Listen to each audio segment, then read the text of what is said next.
Բարի եւ օրհնյալ առավոտ, սիրելի հարազատներս։ Հիսուս Քրիստոսի սուրբ ու զորավոր անունով օրհնում եմ յուրաքանչյուրիս եւ խնդրում Աստծուն, որ իր արյան պաշտպանության տակ առնի ամեն մեկիս։ Տեր Աստված, այս ամեն մի ձայնագրությունը, ամեն մի բանը, որ անում ենք, թող լինի Սուրբ Հոգով եւ թող լինի քո փառքի համար, թող լինի քո ճշմարտությունը ժողովրդիդ հասցնելու համար։ Տեր ջան, թող քո սրբությունը արթնացնի մեր խեղճերը, թող քո խոսքը մարտահրավեր բերի մեր սրտերում, որ ցույց տա մեր հոգու, մեր սրտերի իրական վիճակը։ Եթե հավատացյալ ենք, ցույց տա իսկապես ենք, թե խապնված ենք։ Եթե դեռ հավատքի մարդիկ չենք, թող ճշմարտությունը, քո սերը թափվի ամեն մեկի սրտի մեջ, կյանքերի մեջ ու բերի նրանց ապաշխարության եւ փրկության։ Հիսուսի անունով աղոթեցի։ Իսկ հիմա վերադառնանք Դեվիդ Ջերեմիայի Աստված սիրում է, կսիրի եւ միշտ սիրելու է քեզ գրքին։ Վերնագիրը գուցե մի քիչ սխալացեցի, բայց ամբողջ գրքի էությունը այն մասին է, որ Աստված սեր է։ Այսօր խոսելու ենք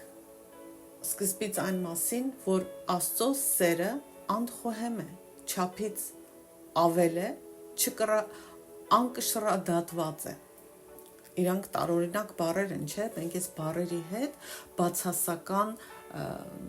ասոցիացիա ունենք, բայց եկեք հասկանանք, ինչու է Աստծո սերը անխոհեմ, ինչու է Աստծո սերը չափից ավել, ինչու է ոչ կշռադատված Աստծո սերը։ Ու սրա տակ ոչ մի բացասական բան չկա։ Բոլորիս առաջին միտքը կարող է լինել այն,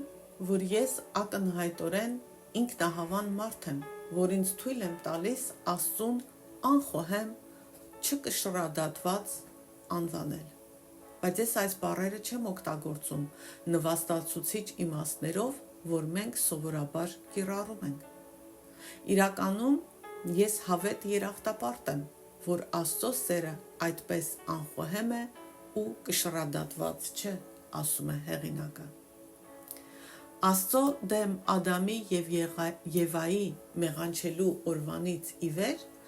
մարդկությունը շարունակել է ու շարունակում է ապստամբել Աստծո դեմ, հեռանալով Աստծուց, խախտելով Աստծո պատվիրանները, որ տրվել է մեր բարօրության համար։ Թվում է, թե մենք Աստծուն ոչինչ չենք վերադարձրել, բացի հիասթափությունից եւ սրտի ցավից։ Հին կտակարանի ողջ ընթացքում մենք տեսնում ենք, որ եթե Աստված մեզ բանականորեն կշռադատված պատասխան տար, այնպիսի պատասխան, ինչպիսին մենք կակնկալեինք, եւ արձագանքեր այնպես, ինչպես մենք ենք անում, Աստված վաղուց լքած կամ ոչնչացրած կլիներ մարդկությանը։ Աստված անթիվ պատճառներ ուներ մարդկային դրամային վերջ դնելուն, մարդուն բնաջինջ անելուն, մարդկայնորեն ասած Աստված ոչ մի պատճառ չուներ մեզ սիրելու, բայց տեսնում ենք, որ Աստված իր սիրով շարունակում է պայքարել մարդկության մշտական թերությունների դեմ եւ իր սիրով համառորեն հետապնդել մեզ։ Ահա թե ինչու եմ ես ասում, որ Աստծո սերը անխոհեմ է ու անկշռադատված։ Չնայած մարդկային տեսանկյունից Աստծո սերը գերազանցում է ամեն կարգի հասկացողության սահմանները, մենք պարզապես պետք է հիշենք, թե ինչ է ասվում Եսայի գրքի 55-րդ գլխի 8-9 խոսքերում։ Արդարև իմ խորհուրդները, այսինքն իմ մտքերը, խորհրդածությունները ձեր խորհուրդները չեն եւ ձեր ճանապարհները իմ ճանապարհները չեն, ասում է Տերը, այլ ինչպես երկինքն է բարձր երկրից, այնպես էլ իմ ճանապարհները բարձր են ձեր ճանապարհներից եւ իմ խորհուրդները, իմ մտքերը ձեր խորհուրդներից։ Այսպիսով, չնայած Աստծո սերը անկշռադատված է, չակերտավոր, այն միևնույնն է, Աստծո սերը անբանական չէ, իռացիոնալ չէ։ Աստծո սերը կրում է աստվածային բանականություն, աստվածային պատճառ, որը մեր սահմանափակ մարդկային միտքը չի կարող ըմբռնել։ Հռոմեացիներ նամակի 5-րդ գլխի 6-ից 8 խոսքերում Պողոսը այս ճակերտավոր անբանական սիրո, իռացիոնալ սիրո իրականությունը հասցնում է այնպիսի մակարդակի, որ մենք բոլորս կարող ենք հասկանալ։ Կարդանք, որովհետև երբ մենք դեռ տկար էինք, Քրիստոսը որոշված ժամանակին մեռավ ամբարիշներիս համար, քանի որ հազիվ թե մեկը արդարի համար մեռնի, բայց բարի մարդու համար գուցե մեկը համարձակվի մեռնել։ Աստված մեր նկատմամբ իր սերը հայտնեց, երբ մենք դեռ մեղավոր էինք, Քրիստոսը մեզ համար մեռավ։ Պողոսը բարձրացնում է հետևյալ հարցը. ինչ է պետք կամ ինչ պիտի լինի, որ որևէ մեկը մեռնի մեկ այլ մարդու համար։ Շատ քչերն են իրենց կյանքը տալիս կամ պատրաստ են տալու նույնիսկ լավ մարդու համար կամ արդար մարդու համար, բայց Պողոսն ասում է Աստված մեր նկատմամբ իր սերը հայտնեց, երբ մենք դեռ մեղավոր էինք, Քրիստոսը մեզ համար մեռավ։ Եվ սրանք դատարկ բառեր չեն, ես իմ կյանքով կարող եմ վկայել, որ դա ճշմարիտ է։ Քրիստոսը մեռավ ինձ համար 2000 տարի առաջ։ Ես ծնվեցի 50-40 քանի տարի ապրեցի անաստված ու անհավատ կյանքով։ Ես մեղավոր էի,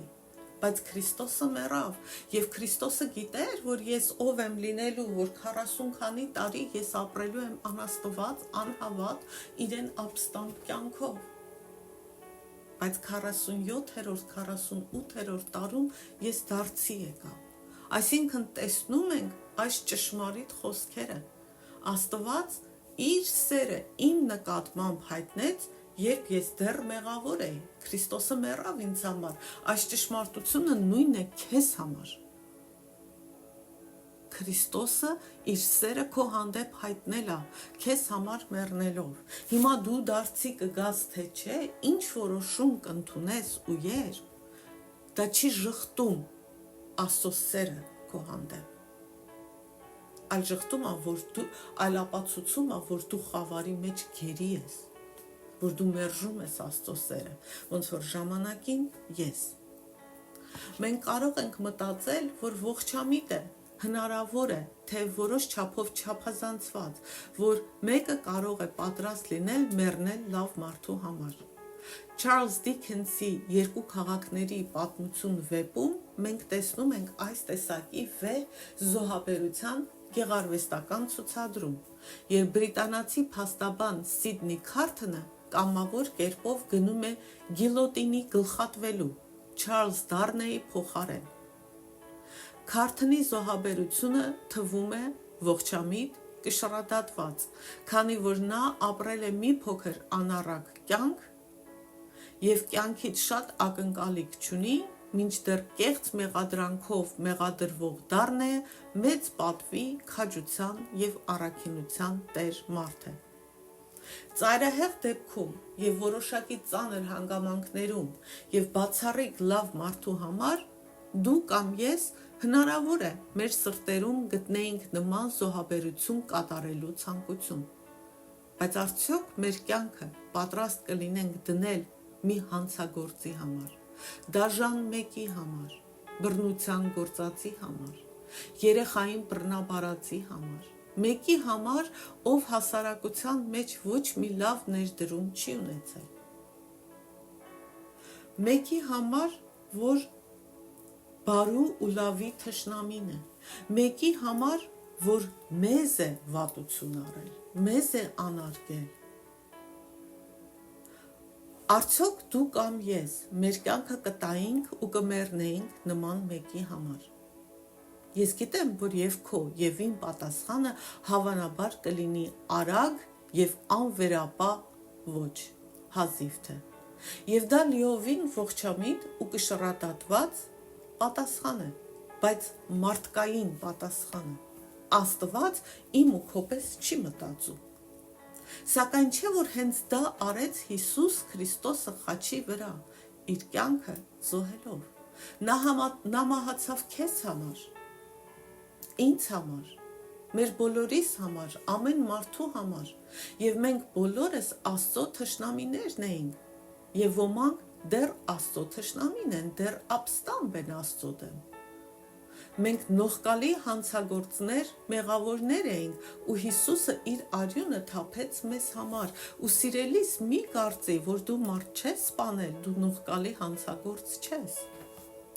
որտեվ դու ապստամբ ես Աստծո դեմ, դու ընտրել ես քո ճանապարհը եւ ոչ թե Աստծո ճանապարհը, դու մերժում ես շատերը, Աստծո գոյությունն անգամ, դա ամենանողկալի հանցանքն է, որ կա, դու համարում ես, որ դու կապիկից ես ստեղծվել եւ ոչ թե Աստված է քեզ ստեղծել, դու մերժում ես Աստծո գոյությունը, արարչությունը, դրանից ավելի նողկալի բան չկա, եթե դու մարդ չես սպանել, Աստծուն չես մերժում, դու քո սրտում, եթե ստում ես, սուտ վկայություն ես տալիս, բամբասում ես, քո սրտում մեկին տենչանքով նայում ես որպես տղամարդ, դու արդեն դավաճանության մեջ ես, ասում է Հիսուսը, եթե սրտումդ մեկի վրա զայրանում ես, ապուշ ես ասում, հիմար ես ասում, սրտումդ ատում ես, դու արդեն սպանում ես, դու արդեն մեղավոր ես, Աստվածաշունչն ասում է բոլորն են մեղ գործել, չկա մեկը, որ Աստծուց առաջ անմեղ է, այնպես որ քեզ մի խաբի, թե դու մեղավոր չես, ուրեմն մենք նողկալի հանցագործներ ու մեղավորներ ենք, ու Հիսուսը իր արյունը թափեց մեզ համար։ Հռոմեացիների 5-րդ գլխի 10-րդ խոսքում ասվում է, որովհետև եթե այն ժամանակ, երբ թշնամի էինք Աստծուն, նրա հետ հաշտվեցինք իր որդու մահով, ապա որքան առավել կփրկվենք նրա կյանքով, երբ հաշտվել ենք։ Քրիստոսի զոհաբերության մեջ Աստված ցույց տվեց, թե որքան անհիմն է, անխոհեմ է ու անկշռադատված է իր սերը մարդկային մտածելակերպում։ Աստծո սերն այնքան մեծ է, այնքան հեռահար, այնքան հեռահաս, այնքան անհաղթահարելի, որ Հիսուս Քրիստոսը միակ կատարյալ, արդար, անմեղ մարդը, ով երբևէ ապրել է, Աստծո որդին, ինքը Աստված, կամավոր մահացավ անարդար, մեղավոր տղամարդկանց եւ կանանց համար, քո եւ իմ փոխարեն։ Մենք երբեք չպետք է դադարենք Աստծուն շնորհակալություն հայտնել, որ նրա սերը այդքան խելահեղ է, այդքան անհիմն է, այդքան անկշռադատված մեր հանդեպ։ Հիմա խոսենք Աստծո սիրո մեկ այլ կողմի մասին։ Աստծո սերը անվերջ է։ Մենք մարդիկս չենք կարող պատկերացնել ու ընկալել Աստծո սիրո մեծությունը, Աստծո սիրո ծավալները, եւ մեր միտքը պայքարում է դրա հետ, եւ այդ պայքարը Աստծո սիրո մեծությունը ընկալելու մեր դժվարությունը դրդում է մեզ վերադառնալ Աստծո էության հիմքերին, թե ով է Աստված։ Աստծո սիրո անվերջ բնույթը անբաժանելիորեն կապված է Աստծո այն մի բնույթի էության հետ, որ Աստվածաշունչը բացահայտում է մի քանի տեղերում։ Կարդանք. Հավիտենական Տեր Աստված, Ծննդոց 21:33 խոսք։ Ալֆան ու Օմեգան, այսինքն սկիզբը ու վերջը։ Նա, որ է, որ էր, որ գալու է, ամենակալը, հայտնության 1:8 խոսք, հավիտենության մեջ բնակվողը, Եսայի 57:15 խոսք, հավիտենական թագավոր, 1 Տիմոթեոս 1:17 խոսք, հավիտենությունից մինչև հավիտենություն դու ես Աստվածը, Սաղմոս 90:2 խոսք, այս բոլոր հատվածները խոսում են Աստծո հավիտենական բնույթի մասին։ Դրանք մեզ ասում են, որ Աստված միշտ գոյություն է ունեցել եւ միշտ գոյություն կունենա։ Այսինքն Աստված միշտ եղել է ու միշտ էլ կլինի։ Ու քանի որ Աստված միշտ եղել է, միշտ էլ կլինի, նա միշտ եղել է սեր, կա ու կլինի սեր։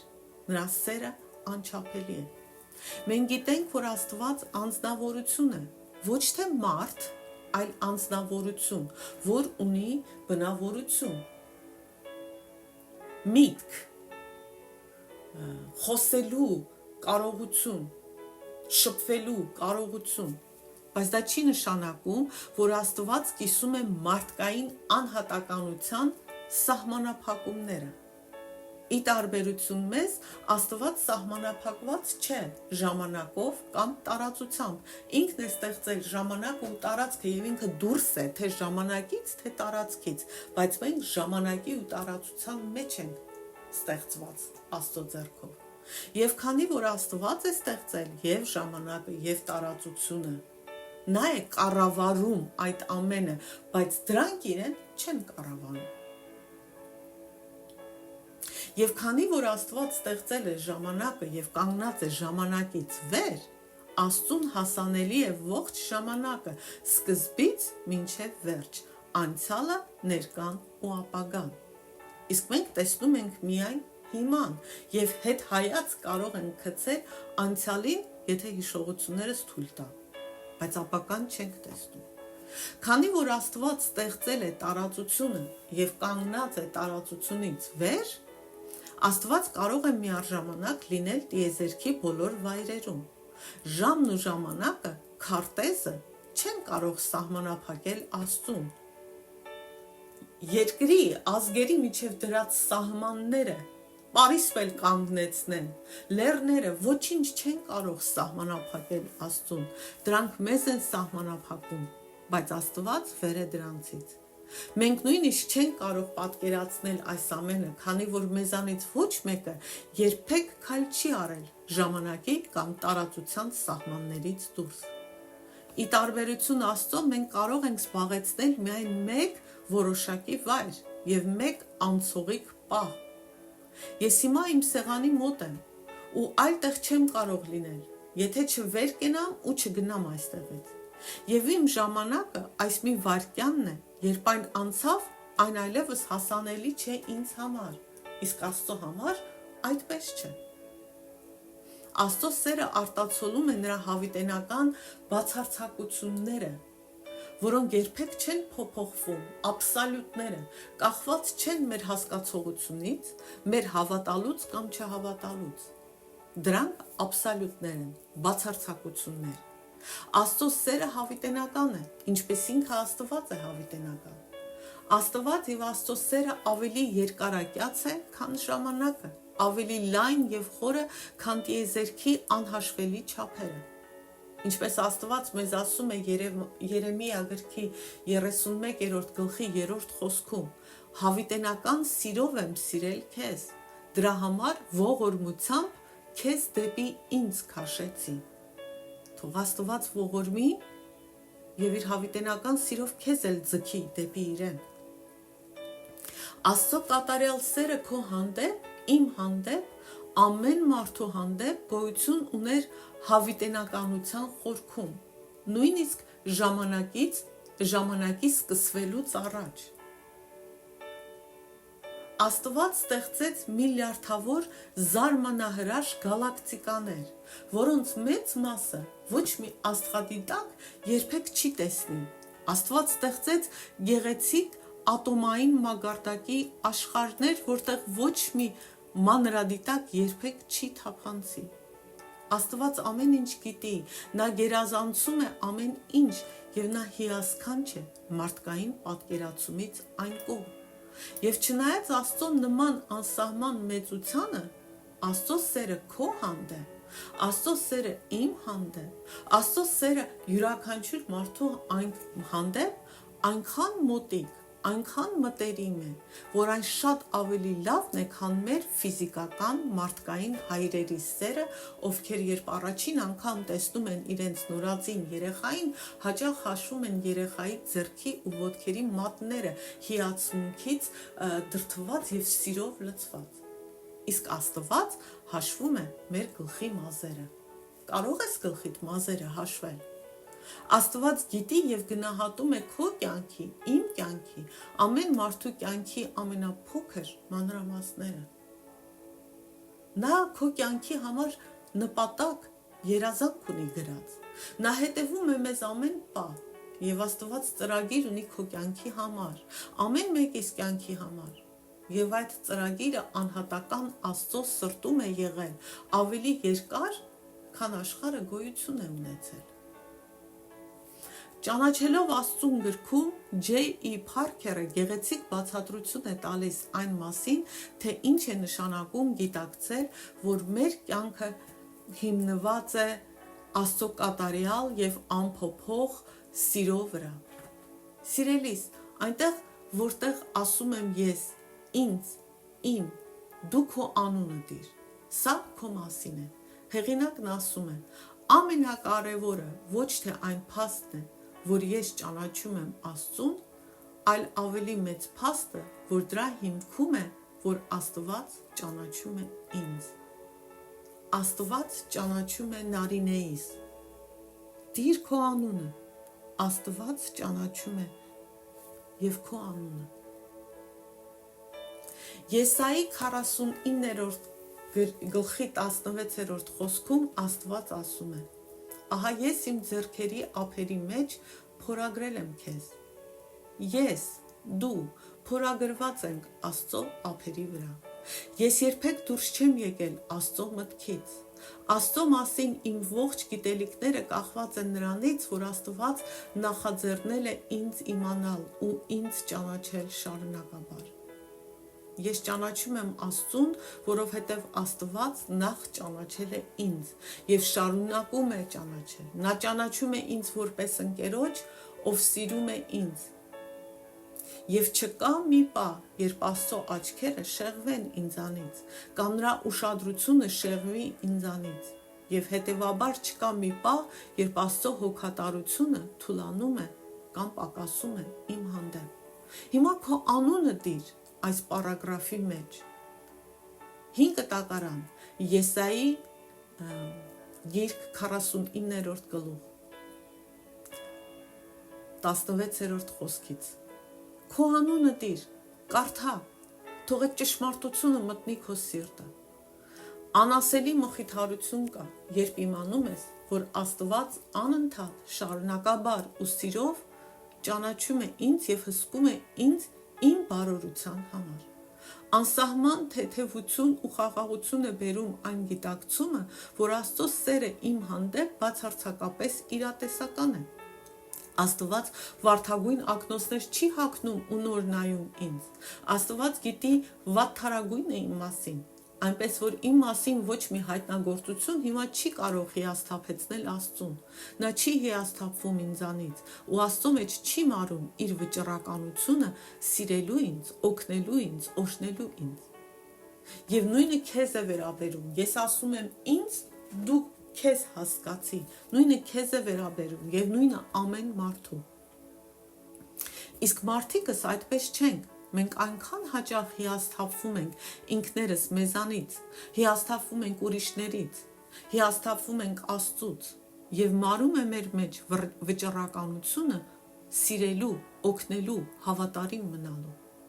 Փառք Աստծո, որ Աստված մեր պես չէ, եւ փառք Աստծո, որ երբ մենք ընդունում ենք Հիսուս Քրիստոսին, Աստված սկսում է գործել մեր մեջ, մեզ փոխել, մեր մեջ նոր մարդն է ծնվում, վերստին ծնունդ, ու մենք օրից օր, շնորհից շնորհ նմանվում ենք Հիսուս Քրիստոսին։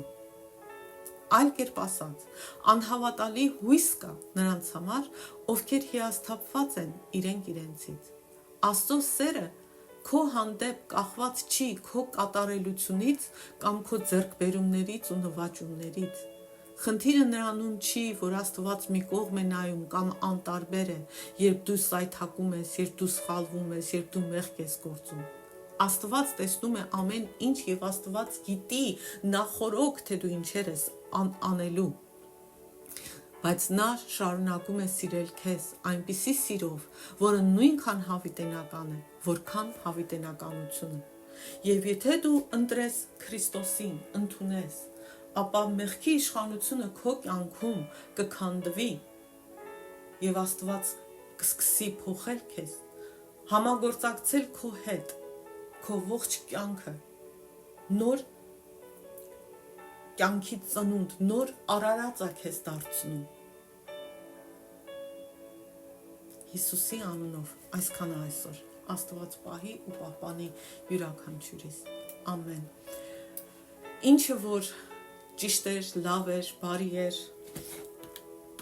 Աստծո փառքն է, Աստծուն շնորհակալություն, Աստծուն մեծարանք, որտեղ որ մի բան սխալ կարդացի կամ անհասկանալի ձևով ասեցի, ներեք ինձ, ներեք իմ սահմանափակումը, ներեք իմ ոչ այդքան լավ կարողությունները։ Դնում եմ սիրտս, ժամանակս վստահելով Աստծուն, որ կխոսի ձեր սրտերի հետ, որ Աստծո լույսը ձեր կյանքերում կվառվի, Աստծո սերը կգա ձեր սիրտ, կընդունեք ավելի ճիշտ ձեր սիրտ, որ ձեր սրտերը բժշկի, ձեր կյանքերը փոխի, թող Աստծո խոսքը բերի ապաշխարության։ Ամեն։